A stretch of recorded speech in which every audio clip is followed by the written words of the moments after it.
আপনি কত টাকা ইনকাম করছেন তার থেকে বেশি ইম্পর্টেন্ট আপনি কিভাবে চিন্তা করছেন। এই চিন্তার পরিবর্তনের জন্যই অন্যতম উপায় হচ্ছে বই। ১ থেকে ১,৫০০ টাকার মধ্যে আপনি এমন কিছু নলেজ গেইন করতে পারেন যেটা কেউ আপনাকে শেখাবে না। আমি কিছু বইয়ের নাম বলছি, আপনি চাইলে এগুলো পড়তে পারেন। এগুলো নীলক্ষেত বা অনলাইনে ১৫০ থেকে ২০০ টাকার মধ্যে পাওয়া যায়। প্রথম বইটি হচ্ছে অ্যাটমিক হ্যাবিটস।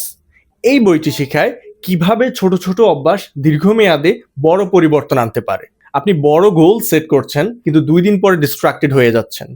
এই বইটি আপনাকে শেখাবে কিভাবে প্রতিদিন 1% ইমপ্রুভ করে আপনি আপনার লক্ষ্যে পৌঁছতে পারেন। ২ নাম্বার বই দ্য সাইকোলজি অফ মানি। এই বইটি টাকার পেছনের মানসিকতা নিয়ে কথা বলে। আমরা অনেক সময় অধিক আয় করেও ধনী হতে পারি না।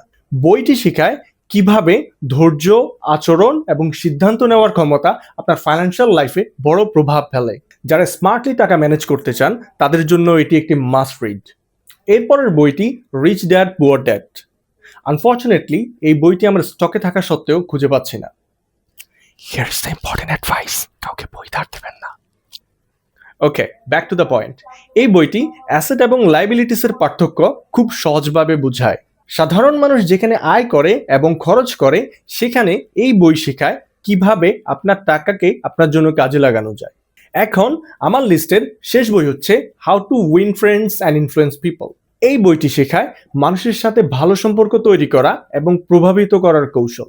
জীবনে সফল হতে হলে শুধু স্কিল কাজ করে না, মানুষের সাথে কিভাবে আচরণ করতে হয় সেটা গুরুত্বপূর্ণ।